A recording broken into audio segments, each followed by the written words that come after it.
E eu pensava que já havia sofrido tudo que havia para sofrer em Outlander. Diana Gabaldon me segurou pela mão e falou: vem, que é só o começo da dor.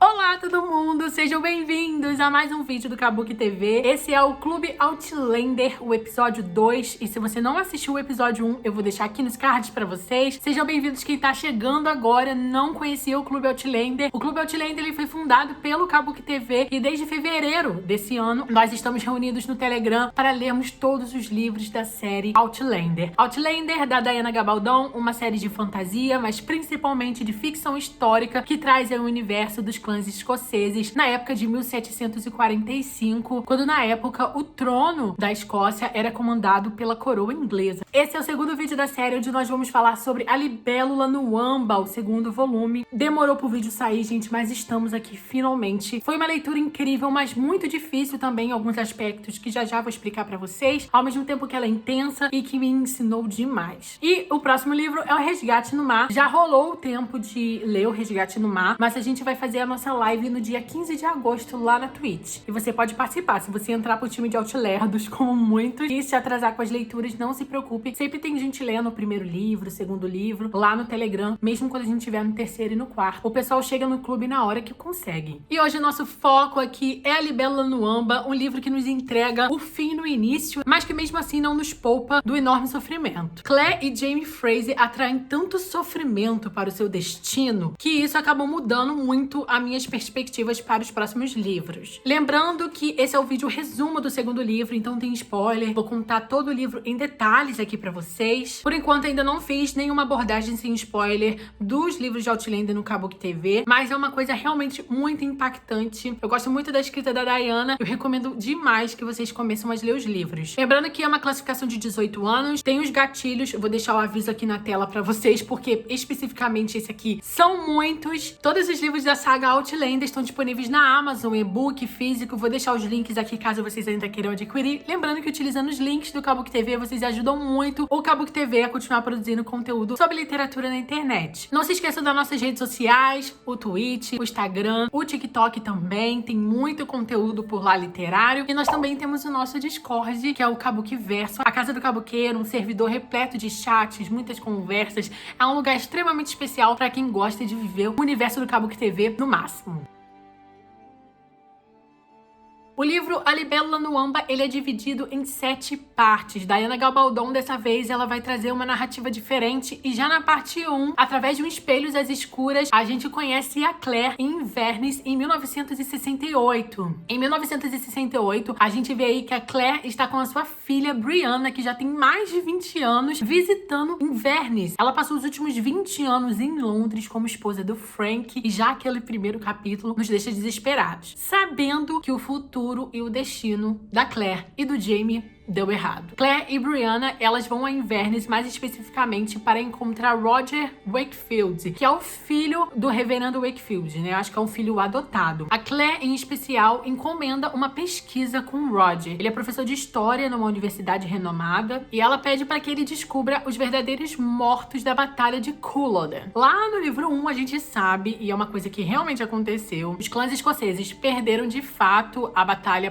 para a Inglaterra e encontraram seu fim na Batalha de Culloden. Ela acaba sendo a última de uma sucessão de batalhas que aconteceram nesse conflito de 1945. Então, assim, a Claire sabia que tudo isso ia acontecer. Então, onde exatamente ela não conseguiu mudar o destino das coisas? No início do livro, a Claire também fala que sabe que o Jaime morreu na Batalha de Culloden. E, inclusive, logo nos primeiros capítulos, ela acaba encontrando o túmulo do Jaime. Então, assim, o que aconteceu? O Roger Wakefield, ele começa a realizar essa pesquisa a pedido da Claire, mas ele começa a estranhar um pouco o comportamento dela. Ela acaba tendo um comportamento muito misterioso, principalmente em relação à própria filha. E falando-se de Brianna, eu me apaixonei por ela. Ela é uma pessoa mais caladinha na parte 1, mas a gente vê ali muitos aspectos emocionais do Jaime. E é muito legal como ela é muito parecida com ele, não tô falando só fisicamente, mas como ela tá sempre questionando a mãe em alguns aspectos. Mas é inegável ver o amor e a amizade amizade, a relação, a enorme conexão que elas têm uma com a outra. A Brianna não sabe que é filha do Jamie, o que realmente faz sentido, já que pra Claire explicar essa situação pra filha seria completamente insano. E a Brianna acabou crescendo sabendo que era filha de Frank, que tinha uma relação com ele e que era filha dele de verdade. E ela vê muito amor e muito carinho no Frank. Esse amor e essa admiração que é muito parecida com aquilo que a Claire sentia o livro 1 e o livro 2 inteiro pelo Frank. Parece mais uma sensação de dívida relacionada à admiração, uma coisa ali que a Diana Gabaldon deixa entre linhas, uma sensação de que Frank é um grande senhor mor, simplesmente porque cuidou delas. Eu não sei, gente. Até porque o Frank não é um personagem extremamente aprofundado, a gente não vê muita coisa do Frank. Então tudo que a gente tem de bom dele é o que a Claire conta pra gente. E é muito difícil pro leitor tomar todas essas emoções pra si, já que a gente vê ela se desenvolvendo emocionalmente com outra pessoa, a não ser o Frank. A gente tem uma admiração por ele, pelo relacionamento que ela tinha com ele, e é só isso. A parte 1, ela possui 5 capítulos. E pra mim, foi um começo doloroso, mas completamente brilhante. O livro, ele começa numa narrativa em terceira pessoa, a Diana Gabaldon ali numa visão onisciente, passa não só pela mente da Claire, mas pelas percepções da Brianna, e mais especificamente do Roger Wakefield mesmo. E embora o primeiro livro, ele tenha uma escrita impecável, você vê as nuances e as mudanças e evoluções que a Diana Gabaldon passou pra sequência. E toda essa narrativa, principalmente como a autora acaba focando muito no Roger ali na parte 1, a gente como leitor fica bastante inquieto em relação até onde ela vai explorar esse personagem e quão importante ele pode ser no desenvolvimento desse livro, sabendo que 97, 98% desse livro se passa em outro tempo. Com o fim da parte 1, e eu vou correr bastante, porque eu tô bastante ansiosa pra falar principalmente sobre as últimas partes do livro, a gente encerra esse primeiro grande episódio com algumas informações em mãos. O Roger, ele é Mackenzie. Até aquele momento a gente não sabe quão importante isso poderia ser, mas a gente sabe que a linha genealógica dele era o Mackenzie. A Brianna acaba descobrindo que é filha de um homem escocês, mas que viveu na época dos clãs, né? Coisa que ela não acredita. E que a Claire e o Jamie, na verdade, eles foram para Paris e não para Roma, como eles haviam planejado lá no final do primeiro livro. E tudo isso com o objetivo de dissuadir Charles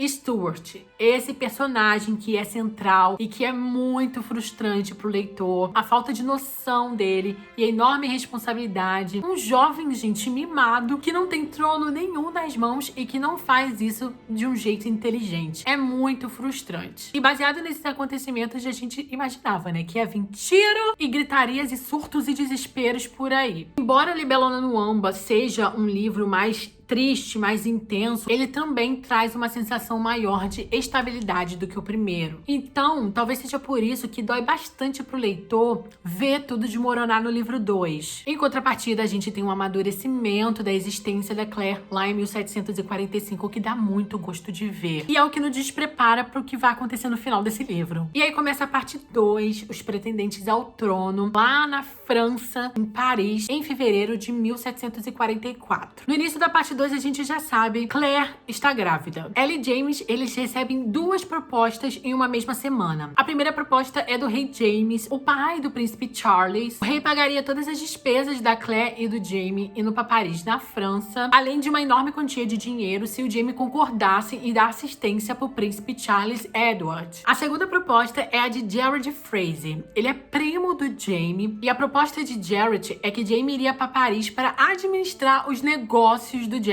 Ele administraria o ramo dos negócios pelos próximos 6 meses, em troca receberia um salário, também comandaria a casa de alto luxo que o Jared tem na França, que inclusive é uma casa vizinha à de Charles Edward. E vendo essas 2 propostas tão vantajosas, a Claire e o Jamie acabam aceitando as 2 propostas e pegando um navio para Paris. Mas os problemas já surgem antes de chegar lá, né, gente? Porque nós estamos falando de quê? De Outlander. Em Outlander, nada é fácil. O que acontece é que já no porto onde eles iam embarcar para a França, eles acabam encontrando um navio vizinho. Surge um boato de que há uma praga nesse navio e a Claire acaba se intrometendo na história, como sempre, e acaba diagnosticando que o cara está com varíola. Naquela época, quando o navio era detectado que havia alguém com varíola, normalmente eles destruíam o navio com todas as cargas. O dono do navio era nada mais nada menos do que um conde chamado Conde de Saint-Germain. Anota esse nome que é importante para pra história. O mais importante é que a Claire e o Jamie já tinham feito os inimigos muito antes de chegar em Paris. A partir daí, a Claire e o Jamie acabam passando por uma rotina extremamente diferente do que eles viviam no livro anterior. Eles acabam acompanhando a sociedade parisiense e se tornando anfitriões na casa de Gerald Fraser nas noites, gente, de Paris, com franceses. Não foi muito agradável pra mim. E enquanto isso, o Jamie, ele acaba se tornando um amigo ali próximo do próprio príncipe, o Charles Stuart.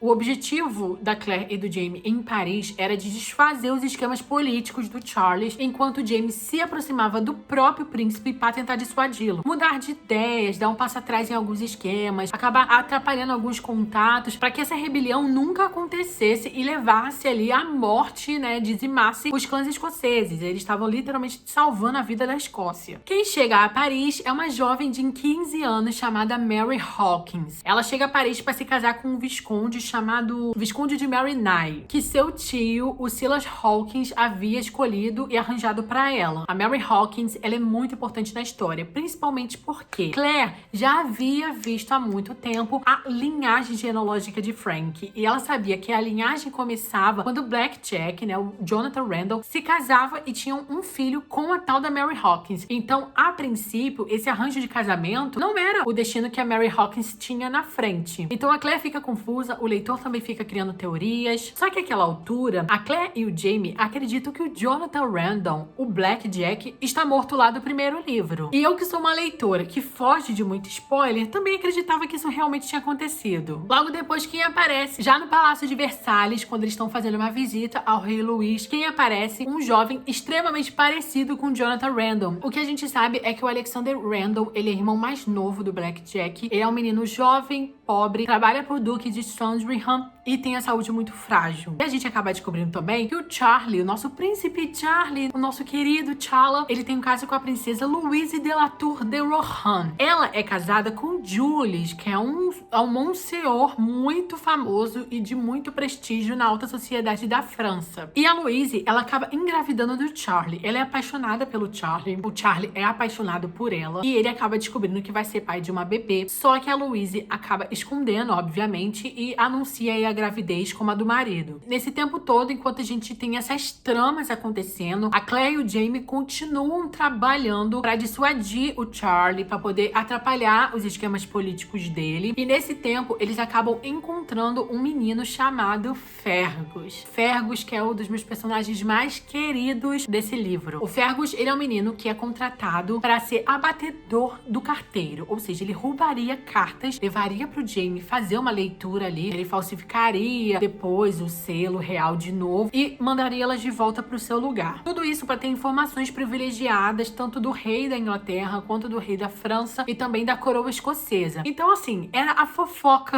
acontecendo em 1745. A gente tem também a Claire começando a trabalhar no Hospital des Saintes. Ela começa a trabalhar lá como voluntária, ela encontra um ótimo espaço para poder colocar seu amor à vida, à medicina, à ciência em prática. E o hospital, ele é comandado pela Madre Hildegard. Gente, esse é um local de muita dificuldade, afinal ele é um hospital praticamente ali beneficente, ele é público, atende pessoas de rua, mendigos, então ele é um lugar de muita tristeza, mas também traz muita esperança para Claire. Nesse tempo, a Claire também vai conhecer o mestre Raymond. Temos muitos nomes difíceis nesse livro. Ele é um cara extremamente fechado, misterioso. Ele tem uma loja onde ele vai mostrar para Claire o seu ossário. Ele é um personagem que é um grande ponto de interrogação pro leitor o livro inteiro. A gente não sabe quais são as reais intenções dele com a Claire ou por que ele está ali. A gente vai descobrir um pouco mais na frente que ele tem um histórico bem questionável, algumas tretas que aconteceram em outros países, então o que ele tá fazendo na França, a gente fica em dúvida. É o tão famoso cara de sapo que a gente vai conhecer no livro, que eu não entendi o que significa você ter uma cara de sapo. Nesse tempo, tudo que estava acontecendo, Luís da França, o nosso rei Luís, que é da França, ele continuava ignorando a presença e a insistência e o pedido de ajuda de Charles Edward. O Jamie, ele continuava a administrar os negócios. A Claire continuava a fazer os jantares pros parisienses. A Claire acabou fazendo uma amizade com a Louise, que é a princesa de Rohan. E a Louise continuou aparecendo em público de braço dado e com a barriguinha grávida. Enfim, as coisas começaram a caminhar. Até que a Claire quase sofre um envenenamento numa noite de um jantar. O Raymond, ele induziu a Claire a consumir cáscara sagrada. Cáscara máscara sagrada, ele dá disenteria, dor de barriga, diarreia mesmo. Então ela acabou saindo do jantar desesperadamente para ir no banheiro e o Raymond conta pra ela que foi ele que fez isso porque ele estava salvando-a da morte. Quando ela foi visitar o mestre Raymond na loja, lá no ossário, onde ela conheceu todos aqueles ossos, ele entregou pra ela uma pedra que detectava alguns elementos tóxicos, então era quase que um alerta anti-veneno. E tudo isso foi depois desse acontecimento. A partir daí o livro ia começar a ficar lento e o que a Diana Gabaldon faz? Ela corta a parte 2, começa a parte 3, que é falta de sorte. Já no capítulo 18, o primeiro capítulo da parte 3, a gente tem o evento mais doloroso desse livro, um dos eventos, dos muitos eventos dolorosos. A gente tem o estupro da Mary Hawkins. A Mary e a Claire, elas estavam voltando do hospital deles antes. A Mary tinha ido parar lá. Eu não lembro exatamente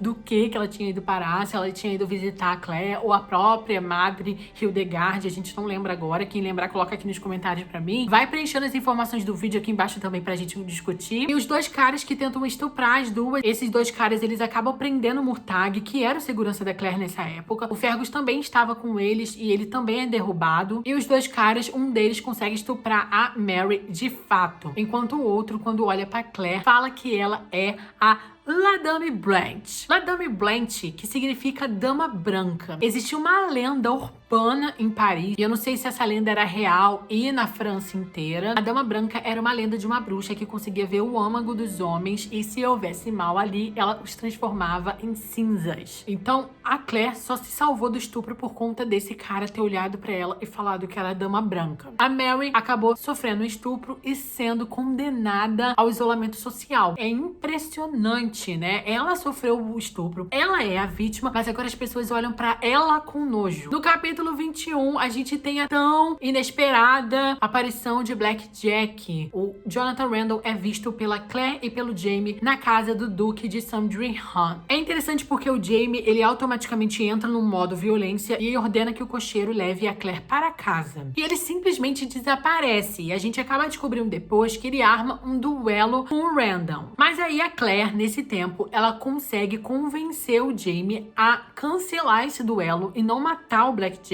por conta da linhagem do Frank. Ela foca muito na existência, ela persiste bastante em preservar a linhagem do Frank e não tem ideia de como isso vai acontecer. Só que ela acredita que precisa estar salvando a vida do Blackjack para manter a existência do Frank, as memórias dele com ele, a história e o próprio casamento na história. Então o Jamie, ele dá 1 ano para poder o Blackjack ter o tal filho, ter o tal casamento e finalmente ser morto. Essa insistência do Frank, da Claire, o apreço que ela tem por ele, a sensação de dever em proteger a linhagem do Frank, ela é exagerada demais. Em alguns aspectos isso me incomoda. Parece que ela realmente ainda está muito apaixonada e desesperada de saudades por ele. Mas eu entendo de fato essa história, esse casamento, essa vida que ela teve com ele, essa relação da aliança prateada com o Jamie, da aliança dourada com o Frank, que ela tem nas duas mãos, esse negócio do passado e do futuro. Então, realmente faz sentido na história. E aí a gente tem a Mary Hawkins, ela ficou isolada, o tio dela prendeu no quarto e proibiu que ela pudesse ser vista, ninguém poderia vê-la. E aí a Claire consegue fazer uma visitinha até a Mary, conversar com ela, explicar algumas coisas, né? Afinal, ela tinha sido estuprada, o que ia acontecer, contar pra ela que na verdade ela não ia ter um filho, até porque o cara não tinha ido até o final, explicar pra ela algumas coisas, porque a menina era uma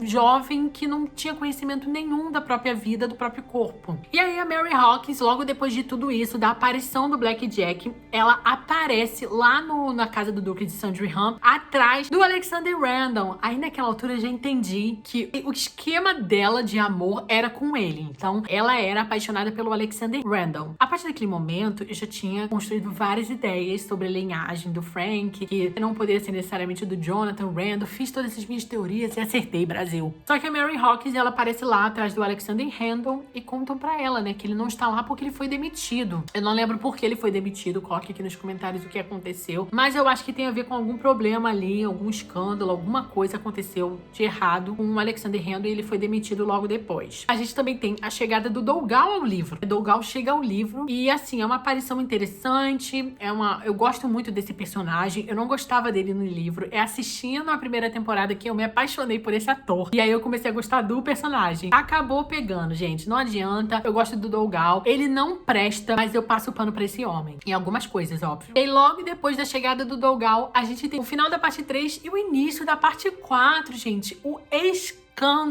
Essa grande parte que me choca, que me entristece, que me deixa em lágrimas, é a parte 4. Enquanto o Jaime e a Claire estão ali trabalhando para poder mais uma vez sabotar os esquemas do príncipe Charles, a Claire encontra o seu primeiro sangramento. A gente sabe que é uma gravidez de risco, afinal ela tentou ter um filho com o Frank por muitos anos e não conseguia. Então essa gravidez a gente já imaginava que era de risco desde o início. Além disso, tem todos os esquemas de estar numa época muito complicada. Ela viveu uma realidade muito estressante, diferente da dela. A própria adaptação de sua própria existência já tinha mudado ela completamente. Agora, imagina ter um bebê ali. Só que eu comecei a teorizar de que era a Brianna, enfim, muitos acontecimentos em relação a essa gravidez. Mas a Diana Gabaldon me enganou em tudo. A gente tem uma cena muito...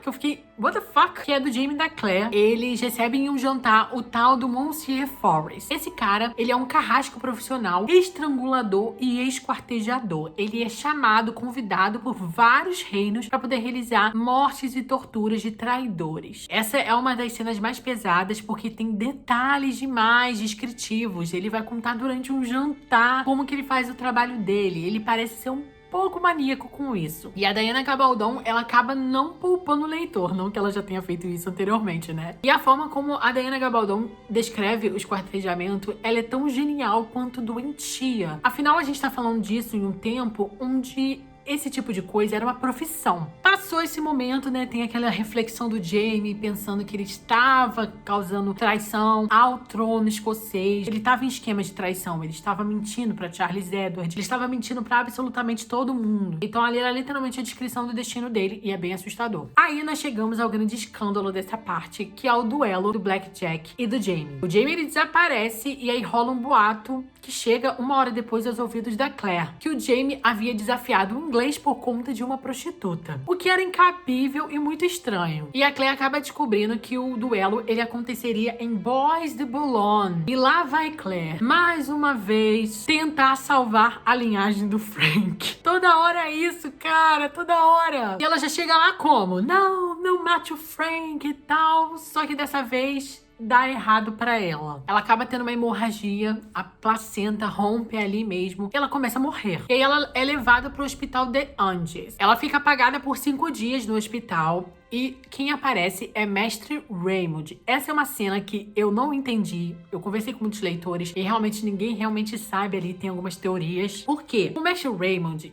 a gente não sabe se ele é um bruxo, se ele é um mágico, se ele é um médico, se ele é uma pessoa do futuro, ou ele tem seus próprios poderes reais de magia. Por quê? Ele chega no hospital no meio da noite, começa a fazer uma mágica no corpo da Claire com uma luz multicolorida e super misteriosa. E realmente a Claire fica curada na hora. Ela chega a puxar o braço dele pra ver se ele tinha uma marca de vacina, como aconteceu lá no livro 1 com a Gillian Duncan, descobrindo que a Gillian também era do futuro. E de lá, a Claire vai para Fontainebleau, que é a casa de campo de Louise. O Jaime, ele desapareceu já faz um tempo, nem mandou notícias, ninguém tá sabendo dele também. Em Fontainebleau, a Claire, ela encontra o reverendo Walter Lawrence. Gente, é muitos nomes esse livro. Ele é de Genebra e conta pra Claire que conhece o mestre Raymond. E ele conta que o mestre Raymond estava atrelado a um homem chamado Duke Carrefour. Carrefour, ele foi queimado em Paris há 20 anos, evento que já havia sido citado no início do livro, onde eles falaram que já não havia mais fogo e morte por bruxaria há 20 anos. Então, isso aconteceu em 1725 e foi Duke Carrefour que foi queimado. Então, a gente sabe aí que o mestre Raymond, ele tem uma história com bruxaria assim. Então, a gente já fica na questão. A Claire, ela acaba recebendo a visita de Magnus, o mordomo da casa de Jared, onde ela estava hospedada lá e comandando os criados. Ele conta que o Jaime, ele está preso numa Bastilha por ter duelado e ele acabou sendo acusado por quê? Transgressão ao rei. Isso porque ele não havia matado o inimigo do duelo. Ou seja, a gente sabe que Jack Black continua vivo. Tudo que o Magnus conta pra Claire, que tudo que ele sabe é que o Jaime tá na Bastilha preso, ele vai ter uma sentença nos próximos dias e que o Blackjack não está morto, mas gravemente ferido. O que acontece é que durante todo o livro, o o Murtagh e o Jaime, eles haviam feito um esquema para conseguir sabotar um navio do Comte Saint-Germain. Eles iam simular que o Murtagh estivesse com varíola dentro desse navio e que o Jaime encobertaria tudo, inclusive fugiria com o Murtagh. Isso foi orquestrado bem antes do Blackjack aparecer no livro. E nesse tempo, o Jaime, ele estava aguardando uma carta de Murtagh que ele ia enviar a informação de qual navio, em qual porto desembarcaria e em que dia e horário isso iria acontecer, para ele encontrar o Murtagh nesse navio. Por fim, a carta chega pro Jaime, só que ele estava preso na Bastilha. A Claire, então, ela acaba decidindo ir ao encontro do rei, tentar a liberdade do Jaime, libertar o Jaime pro Jaime ter tempo de ir lá no porto, criar o cenário da varíola e conseguir concluir esse plano. E tudo isso faltando 10 dias para acontecer. O que acontece? A Claire, ela vai para Paris e tem uma audiência com o rei Luís da França. Ela vai tentar dissuadi-lo a dar liberdade pro Jaime. Só que ela acaba negociando e o valor é nada mais, nada menos do que si mesma. Ela vai se entregar pro rei. Mas aí adivinha o que acontece? O rei Luís, ele acaba conduzindo a Claire a uma audiência particular que está acontecendo nos aposentos dele, onde o Comte Saint-Germain e o mestre Raymond estão sendo acusados de bruxaria. E o rei Luís, ele utiliza a reputação da Claire, que havia se espalhado durante todo o livro, de dama branca, para utilizá-la como testemunha e definir quem realmente era culpado. O mestre Raymond, ele é muito inteligente, ele é muito esperto. Ele acaba oferecendo uma bebida pro rei, para poder ele dar pro Comte Saint-Germain. Ele chamou essa bebida, gente, de sangue de dragão. Ele argumentou que a bebida era nociva, mas que ela só faria mal a um coração impuro. O que acontece? O Comte Saint-Germain, gente, o Comte Saint-Germain é aquele dono do navio que foi destruído lá no início do livro, né, que tinha varíola. Ele cai morto após tomar a bebida, né? Coração puro não tinha. Mas claramente era um veneno, a gente sabe disso. Quando a Claire quase foi envenenada, ele falou bastante sobre venenos, ele tinha muito conhecimento sobre isso. Então era um veneno sim. E aí, com isso acontecendo, a Claire, ela acaba realizando a transação com o rei. Ela acaba relembrando essa cena depois, ela não descreve na íntegra ali e acaba sendo um pouco mais maquiada pro leitor. E aí a Claire, depois dessa treta toda, consegue a liberdade do Jaime. O Jaime é libertado da Bastilha, mas ela vai de volta para Fontainebleau. Gente, que nome difícil. Onde ela finalmente encontra o Fergus e ele compartilha toda a verdade sobre esse duelo do Blackjack e por onde tudo começou. E aí eu digo sobre os momentos dos gatilhos de pedofilia. Ele conta que o Jaime, ele havia desafiado o Blackjack após flagrar o Jonathan Randall usando o próprio Fergus. Lembrando que o Fergus, ele é um menino de 10 anos. O Jaime, ele acaba chegando a Fontainebleau e após ser liberto, ele conta, né, que achou que a Claire tinha morrido no momento que a placenta rompeu. Ele tinha visto ela caindo morta e tinha visto muito sangue. Mas ele conta que só não tinha conseguido chegar até a Claire porque os soldados franceses apareceram e o levaram. E aí a gente tem um momento que a Claire conta pro Jaime sobre a Faith Fraser, que é a bebezinha que ela teve, que ela não teve, né? Foi ali um natimor. Afinal, não tinha completado nem 5 meses ainda, 6 meses. É uma menininha. Esse momento e alguns outros do livro, pra mim, são gatilhos de perda gestacional pra quem sofre aborto tardio. E realmente é bem doloroso pras mulheres que passaram por isso. Então, eu não recomendo pra mulheres que já tiveram histórico assim. Esse livro, no caso. No fim, o Jaime conta que ele e o Murtagh conseguiram concluir esse tal plano do navio. Eles acabaram invertendo os papéis naquele momento. O Jaime acabou se tornando um cara com varíola. E depois de 24 horas, tinha saído a tal notícia da praga no navio que se chamava o Scalamandre. Ele também conta que, na verdade, ele tinha ciência de que no duelo não poderia matar o Blackjack, só que tão fixada na ideia de não poder matá-lo, ele não lembrou por que não poderia tê-lo matado. Ele acabou ferindo ele bem entre as pernas, fazendo com que o Blackjack se tornasse impossível de gerar filhos futuramente. Aí a gente fica, né? Entendi, Diana Gabaldon. Aí a gente tem a grande questão política desse livro, que agora é resumida pra você. Com a morte do Conde Saint-Germain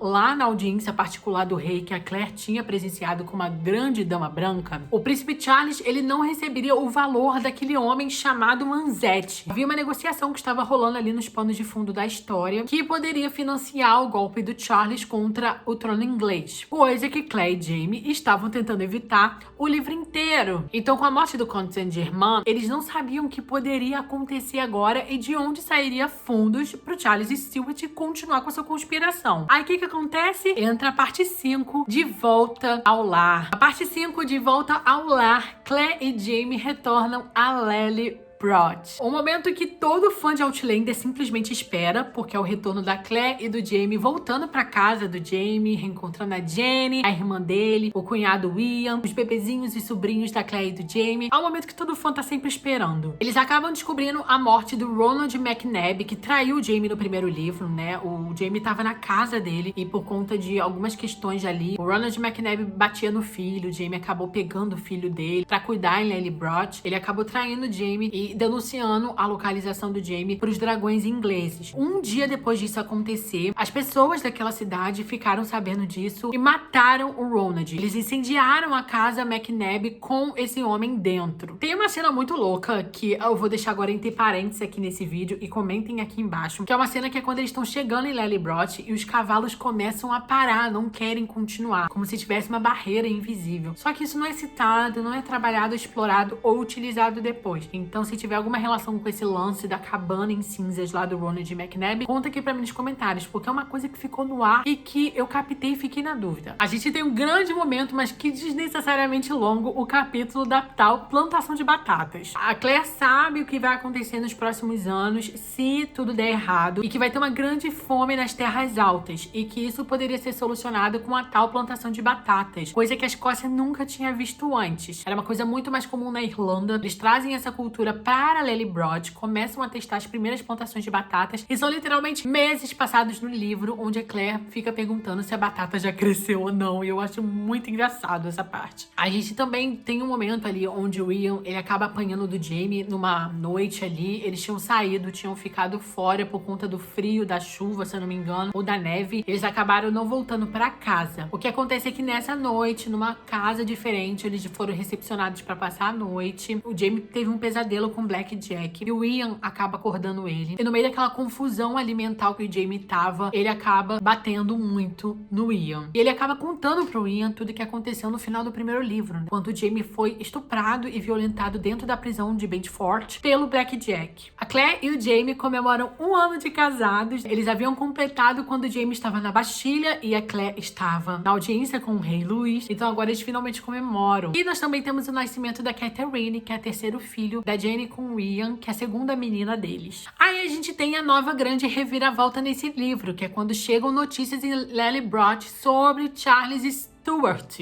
Eles acabam recebendo uma declaração, um documento oficial de que o rei James finalmente estava pronto para recuperar o seu trono e que voltaria para casa. Ou seja, a conspiração estava de pé de novo. E eles começam a se preparar para essa rebelião. O James começa a preparar os homens porque na lista de apoiadores declarando apoio aberto e oficial está o nome de Jaime. A Jaime não tem o que fazer, né, gente? Tava fingindo que tava ajudando o príncipe o tempo todo. É lógico que o cara botou o nome dele lá sem perguntar. O Jaime, ele acaba se vendo naquela situação contra sua própria vontade e não há outra coisa a não ser fazer o quê? Fazer com que o príncipe Charles vença essa rebelião. Na história, ele perdeu, foi muito bem derrotado e a Claire teme que isso vai acontecer de novo. E o que eles podem fazer é lutar para que isso mude. Eles acabam começando a se preparar para a rebelião e aí o Ian, ele acaba ficando em Lallybroch com a Jenny e as crianças e a Claire e o Jamie vão para a guerra. Jamie e todo o exército escocês, mais especificamente os seus homens Fraser, vão. Os homens de Lallybroch, na verdade. E é aquilo, gente. O objetivo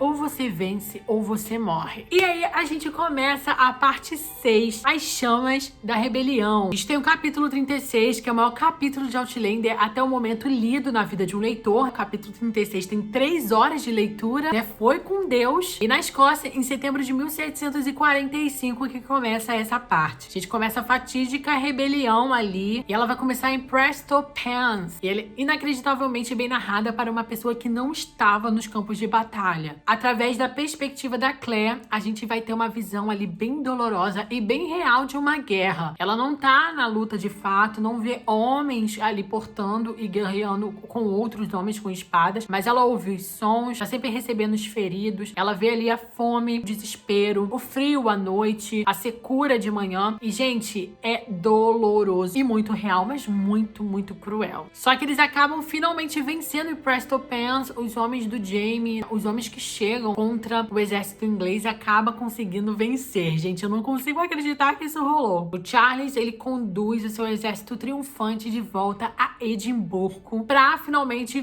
ter as suas adulações e se preparar para a próxima batalha. O Colum Mackenzie finalmente aparece nesse livro. Para quem não lembra, o Colum é o Senhor Mackenzie, o grande senhor desse clã. Ele tem uma doença degenerativa que mata a pessoa aos poucos com o passar dos anos. E ele dá a entender pra Claire e pro Jaime que quer morrer. Ele quer ali, talvez, pensar em Láudano ou algum outro tipo de veneno mais poderoso. E acaba ficando aquela dúvida se ele morreu porque cometeu suicídio ou se foi uma morte de causa natural ali da sua doença. Mas antes de morrer, ele vai lá pra conversar com a Claire e com o Jaime, pra perguntar se essa rebelião realmente vale a pena, se ele deve entregar os homens Mackenzie ao príncipe Charles. E o Jaime acaba sendo verdadeiro com o Colum e contando que os homens Mackenzie não deveriam participar, que ele deveria levar todos os seus homens para a fortaleza Liut e permanecer lá. E é o que o Colum faz, só que o Colum acaba morrendo. Temos a morte de Colum Mackenzie nesse momento do livro. Nessa altura, Claire e Jaime estão em Edimburgo. E quem aparece é Blackjack. Ele aparece de forma muito discreta e ele pede a Claire que eles tenham uma conversa no local íntimo. A Claire acaba arriscando encontrar ele dentro de uma igreja. Blackjack fala que precisa da ajuda de Claire. Ele precisa das habilidades médicas dela e da sua descrição. E que em troca ele daria informações super secretas das manobras do exército inglês e os planos das tropas, o que poderia ajudar demais o próprio Jaime. Ou seja, ele trairia a coroa para receber a ajuda da Claire. Mas pra quê? Para tratar Alexander Randall, o irmão mais novo dele. A gente não sabia, mas o Jonathan Randall, ele tem um apego, um apreço ao irmão mais novo. Um amor que ele nunca deu a ninguém, ele deu ao Alexander. Ele, inclusive, o Alexander chama o irmão dele de Johnny, e é muito estranho, muito esquisito, mas enfim, faz parte. Alexander Randall é diagnosticado com tuberculose e insuficiência cardíaca, e a Claire dá mais 3 meses de vida pra ele. Naquele momento, a gente também já percebeu que Mary Hawkins é a amada dele. Eles se amam demais e tem pouco tempo pra viver esse amor. Gente, eu já tinha entendido absolutamente tudo ali. Logo depois disso, a Claire e o Jaime precisam ir para o castelo Beaufort. É o castelo do senhor Lovat, né? O Lord Lovat é avô de Jaime, é o grande senhor Fraser. E é ele quem comanda o clã Fraser. Então, ele é quem deveria liberar os homens Fraser para apoiar o príncipe Charles. Claire e Jaime vão até ele justamente para autorizar esse apoio. Só que o Jaime, ele não tem uma boa relação com o avô dele. O velho Simon é completamente ranzinza, tem um coração de pedra, é frio e, gente, ele não ia apoiar. A Claire e o Jaime quase tinham certeza disso. Só que o que acontece? O velho Simon estava tendo dificuldades para urinar e a Claire acaba diagnosticando ele com prostatite,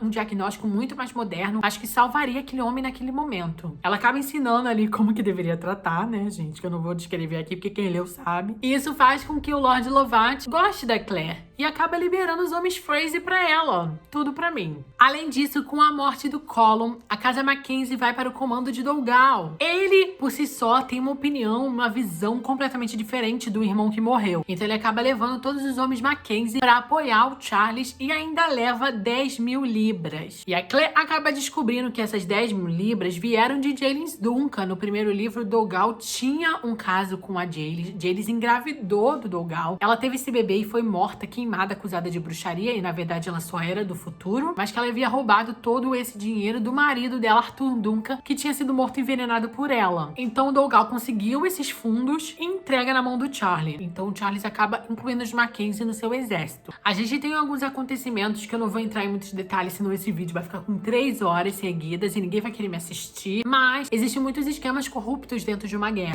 E os homens de Lallybroch, acho que 20 ao todo, haviam sido presos. Eles estavam presos, inclusive, há quase 3 semanas. Mas que finalmente o Jaime tinha conseguido esse perdão aí do Milord e que poderia salvar os homens dele. Eles teriam que se juntar imediatamente a Sterling. O que acontece? Essa junção acontece, a Claire e o Jaime vão pra lá, os homens saem, ele consegue ajudar os homens dele. Só que aí, os homens do Jaime, eles acabam entrando numa emboscada. Eles ficam presos dentro de uma igreja porque esse é um pequeno pedaço do exército escocês que acaba se separando. Eles achavam, na verdade, verdade que o exército inglês também tinha se separado, mas era questão de que alguns homens tinham pegado eles no caminho. E aí a gente tem a morte do Rupert. Rupert, que é um personagem que quase não é citado no livro 2, mas foi bem visto no livro 1. Afinal, se a Claire não se casasse com Jaime, na proposta ali da Amanda de Dougal, quem tinha casado com ela era o próprio Rupert. Então o Rupert morre ali na igreja, dentro dessa emboscada. Eles estão presos ali. E aí os homens ingleses começam a queimar a igreja. Eles começam a tacar fogo nas portas, nas janelas. E aí a Claire acaba se entregando para salvá-los, contando que, na verdade, ela era refém, né? Afinal, ela é inglesa. Então ela conseguia forjar essa história de que ela era uma inglesa que estava refém desses homens escoceses. Então os homens ingleses liberaram esses caras, mas desde que eles deixassem essa assassinate. A questão é que os dragões ingleses acabam falando pra Claire que ela vai pra uma outra casa, que de lá ela poderia ir pro lugar que ela sempre quis, enfim. Ela tava numa liberdade, mas não tão livre assim. Eles não deixariam ela em qualquer lugar, né, gente? Naqueles tempos não acontecia isso. Então a Claire vai parar na casa do Duque de Sandringham. Quando ela chega lá, ela não acredita. Os ingleses levam ela pra lá e quando ela chega lá, quem está lá, gente? Mary Hawkins. O que ela tá fazendo ali? Acontece que ela é filha de um baronete, a Mary Hawkins, e aparentemente o pai dela tinha uns esquemas com o Duque de Sandringham e tava ali por conta disso. Lá, a Claire acaba encontrando e descobrindo que o Duque de Sandringham é quem encomendou a morte dela em Paris e que foram os homens dele que cometeram aquele estupro a Mary e que quase também estupraram a Claire. E com isso, a Claire também consegue confirmar que o Jack Randall que trabalhou pro Duque de Sandringham, porque havia um boato na história que o Frank já havia estudado há anos de que havia a possibilidade de que Black Jack trabalhava pro Duque de Sandringham. Os homens do Duque de Sandringham acabam matando nada mais, nada menos do que Hugh Moore. Hugh Moore, que é mendigo, amigo de Jaime lá do primeiro livro, inclusive ele que deu a libélula do âmbar, que nomeia o segundo livro. Hugh Moore tinha uma família, ele acabou sendo enforcado quando ele estava tentando entrar para salvar a Claire. A Claire, naquela altura, ela estava presa e trancafiada dentro de um quarto no segundo andar dessa fortaleza do Sandringham. O que acontece é que quando a Claire finalmente acaba sendo resgatada pelo Murtagh e encontra Jaime, Claire, Jaime e Murtagh vão até a casa de Hugh Moore contar pra família dele que ele foi morto. E o que acontece? Murtagh entra na casa, entrega pra esposa de Hugh Moore a cabeça de Duque de Sandringham, falando que aqui está a sua vingança. Murtagh do céu! É pra surtar de vez com esse livro. Eu não tava contando com a minha astúcia de que isso ia acontecer. Mas aí naquele momento a gente tem a morte do Duque Sandringham e de uma forma que eu não esperava, porque é um duque que perdeu a cabeça por conta de um mendigo. Gente, isso lavou a minha alma. Houve mais uma batalha. Na verdade, o que aconteceu? Aconteceu que os ingleses tentaram recuperar o Castelo Stirling. Stirling que era um território ali dos clãs. E os escoceses conseguiram vencer essa batalha. E aí a gente tem o momento mais doloroso do livro, gente, que eu falei assim, não vou chorar mais depois disso. A gente tem um momento ali da morte do Alexander Randall. Ele estava com pouco tempo de vida mesmo. Ele e Mary Hawkins tiveram apenas 2-3 meses. E o que acontece é que ela acabou engravidando do Alexander Randall. E a grande surpresa é que no seu leito de morte, o Alexander pede que o Black Jack, o irmão dele, o Jonathan, casasse com a Mary para dar um nome, uma família para ela, porque se ela tivesse casamento nenhum e grávida, ela estaria arruinada. Sem contar que lá no início do livro, ela já tinha sido estuprada, então seria a ruína dela de vez. Então a gente tem um momento inesperado onde o Jaime e a Claire são testemunhas do casamento do Black Jack. Gente, dá pra acreditar num negócio desse? É uma cena que é totalmente diferente do que eu esperava, porque o Jonathan Randall tá completamente destruído. Eu não tenho empatia por esse homem, mas eu sofro e sinto mais pelo próprio Alexander e pela Mary Hawkins, que não tem nada a ver com um Black Jack. Então é bem doloroso, é uma cena muito intensa, é muito difícil, onde tem literalmente um casal se despedindo enquanto ela tá grávida. Gente, é muito ruim uma cena dessa de sai com depressão, cara. E aí a gente tem a fatídica batalha de Culloden. Os homens de Lelybrot e todos os outros acabam sendo levados pro massacre. O que acontece é que o exército inglês já estava lá. Então foi literalmente uma emboscada. Os homens do exército de Stuart acabam entrando numa armadilha. Eles estavam cansados, sem alimentos. O Charles Stuart, para alguém que estava tentando recuperar o trono, ele foi completamente imprudente com o exército dele o livro inteiro. Eles não tinham alimentos, não tinham forças. Enquanto os dragões ingleses tinham onde dormir à noite. Eles tinham poucas armas também. Então, assim, eu lá no fundo sabia que a morte era inevitável. Principalmente lendo a parte 1 que a gente tinha lido. E aí a gente tem aquele grande momento de desespero, porque porque quando a Claire e o Jamie sabem que os homens dos clãs estão indo para um massacre, eles estão tentando evitar de alguma forma essa morte e o fim dos clãs. A única ideia que a Claire dá pro Jamie é matar o próprio Charles Stewart pro trono inglês continuar e acabar essa guerra por ali. Só que quem tá ouvindo essa conversa é nada mais nada menos do que o Dougal Mackenzie. Gente, a Claire e o Jamie fofocaram o livro inteiro e ninguém ouviu. No momento mais importante, o Dougal escuta. E aí o Dougal começa a se levantar contra a Claire, chama ela de bruxa, de várias coisas, fala que na verdade ele já deveria saber que ela tinha hipnotizado o Jamie. E aí o Jamie acaba matando o Dougal. Gente, eu não tava esperando isso. Eu não tava esperando isso. E eu tô desesperada, porque eu acho que na série o Dougal não morreu, não. Porque eu gosto muito desse personagem. Acontece que com a morte do Dougal não tem muita coisa o que fazer. O Jamie acaba contando pro Mortag.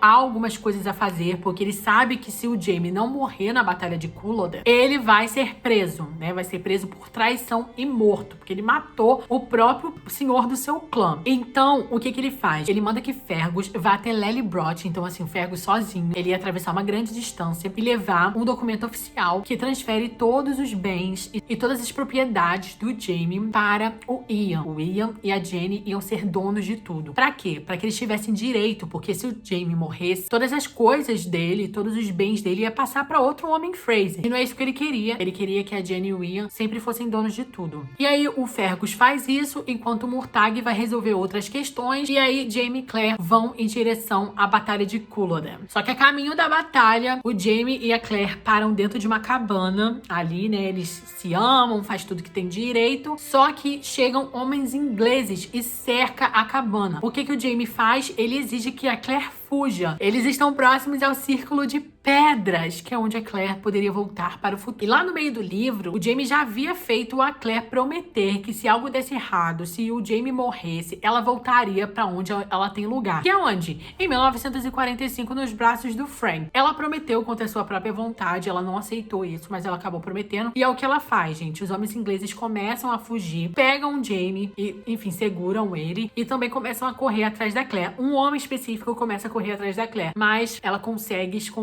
se esconder atrás de uma pedra e acaba desaparecendo, voltando para 1945. Esse momento acabou comigo. E aí a gente tem a parte 7, retrospecto. A gente volta para Inverness em 1968, onde foi como uma espécie de Titanic, né? A Claire ali agora como uma senhora, quase 50 anos, contando tudo para a Brianna e o Roger. Tudo que aconteceu. O livro inteiro ela contou para eles. Eles sabem de exatamente tudo. Todos os detalhes. Então, a partir desse momento, a Brianna fica sem voz. Ela não acredita muito ainda. Ela tá bem, assim, lutando contra essas ideias. O Roger, eu acho que eu sinto que ele já caiu em si, assim. E realmente acredita que isso foi possível. E aí a gente tem a grande descoberta, que é que o Roger, ele é descendente da Janice Duncan. Sempre houve uma questão e a Claire acaba contando pra ele que, na verdade, um dos motivos de ela ter ido em Inverness era esse, de que ela queria contar pro Roger que ele era descendente de Janice Duncan. Então ele era Mackenzie, mas ele era descendente de Dougal Mackenzie e de Janice, assim. É engraçado porque a narrativa consegue contar quase como se ele fosse um filho direto, mas na verdade ele é um descendente. Então é bem louco, assim. Eles acabam decidindo procurar a Janice Duncan, que é onde começa aquele capítulo lá, Caça às Bruxas, onde eles vão atrás dela. Na verdade, ela é uma socióloga ou filósofa, não lembro agora, mas ela é muito fissurada em estudos do passado e vinha pesquisando o Círculo de Pedras há muito tempo. Lembrando que em 1968 é o ano em que Janice Duncan vai atravessar o Círculo de Pedras. A Janice já havia falado isso através de um código lá no livro 1, que, enfim, antes de morrer, ela deu esse recado pra Claire. Então ela sabe que é o ano de a travessia. Então, depois de pesquisar muito e ir atrás da Janice, eles acabam indo pro Círculo de Pedras e pegando a Janice Duncan lá, gente. Ela tá fazendo todo um ritual louco, tacou fogo em algumas coisas pra atravessar por Círculo de Pedras. Claire é bem mais minimalista, né, gente? Ela tocou na pedra e atravessou, mas a Janice fez um auê pra atravessar pro passado. Eles queriam tentar, na verdade, impedi-la de ir pro passado, porque se ela fosse pro passado, ela teria um final trágico e morreria. A gente não sabe até aquele momento se isso afetaria a existência e a vida do Roger, afinal ele é descendente dele. Então, de repente, se ela não fosse pro passado, o que poderia acontecer com o Roger? Nós não sabemos. Mas a verdade é essa, acontece tudo isso. É doloroso, gente. Além disso, eles encontram a Janice, encontram o corpo do marido dela. Greg Edgars é encontrado, eles chamam a polícia, tem uma polícia lá, inclusive, né, vistoriando o corpo. Ela meio que matou o marido dela antes de ela matou o marido dela antes de ir pra 1945. Na verdade, ela ainda chegou um tempos antes, porque ela chegou a desenvolver uma vida social, ela casou com o Arthur Duncan, até chegar a 1943. E aí o Roger conta pra Claire que ele havia feito algumas pesquisas e antes de a Claire começar a contar toda essa história, ele havia descoberto que o Jamie, na verdade, era um dos homens Fraser que havia sobrevivido, ele havia escapado do massacre. Jamie foi para Culloden morrer e não conseguiu. Ele escapou e estava vivo. O livro termina assim e é um choque desesperador. As minhas percepções é que esse livro foi um livro mais voltado pro sofrimento mesmo. Eu sofri muito em muitos pedaços. Em algumas partes, a Libélula do Amba, ele é bem insistente em algumas descrições, em passar nessa rotina, tentando narrar o cotidiano dessa época. Então acaba sendo lento também para algumas pessoas. Mas eu não acho que lento significa ser ruim. Acaba sendo mais difícil de você terminar o livro mais rápido, porque tem poucos diálogos, às vezes tem descrição demais, elas pensando muito. Mas o que me prende sempre é a Claire e como ela tá bem envolvida naquele universo todo. Então, pra mim, a leitura caiu muito bem. Ela foi no seu ritmo ali, um pouco outlander, atrasada pra caramba, mas tá tudo certo. Deu e muito, assim, uma leitura incrível. Eu ainda gostei mais da Libélula no Amba do que o Outlander 1. Eu acho que a Viajante do Tempo, ele foi um introdutório, enquanto a Libélula no Amba brincou bastante com essa questão da batalha, com as questões políticas, conspirações, o próprio aprofundamento do romance da Jamie e do Claire. As melhores frases de Outlander que eu li até agora estão todas aqui. Eu ainda tô terminando de marcar o livro, porque tem tanta marcação, gente, que eu parei pra fazer esse vídeo primeiro. E foi um verdadeiro amor, assim, uma verdadeira paixão. Eu dei 5 estrelas. Eu não sei se eu favoritei, eu acho que sim. Eu vou esperar o Resgate no Mar pra ver se eu favorito. Conta aqui pra mim embaixo qual foi a sua experiência com a Libélula no Amba. O que você achou desse livro? Quão emocionante, doloroso e sofrido foi pra você? Lembrando que o próximo vídeo é Outlander Resgate no Mar. Estou planejando pra que ele chegue aqui dia 22 de agosto, ok? Então conto muito com a presença de vocês na live lá na Twitch. E é isso, meus amores. Espero que vocês tenham gostado desse vídeo. Lembre-se sempre de avaliar, compartilhar com seus amigos. Não se esqueça de comentar. Quero muito discutir alguns elementos centrais aqui embaixo com vocês. Vou tentar responder todo mundo. Lembre-se de compartilhar com seus amigos o Clube Outlander, os vídeos do Kabuki TV. Não esquece de me seguir na roxinha e nas redes sociais. Tem muito conteúdo literário em tudo que é lugar. Sou Kabuki TV em quase todas as redes. E também utilize os links da Amazon para comprar livros. Se você for comprar algum livro, algum e-book, alguma coisa, qualquer coisa, você pode utilizar qualquer link da Amazon que seja do Kabuki TV, que eu tô deixando jogado aqui, que vocês estarão ajudando muito o trabalho do Kabuki TV a continuar produzindo conteúdo sobre literatura na internet. Então é isso, meus amores. Eu tô indo, mas eu volto. Big beijo para todos vocês. E até o próximo vídeo. Tchau!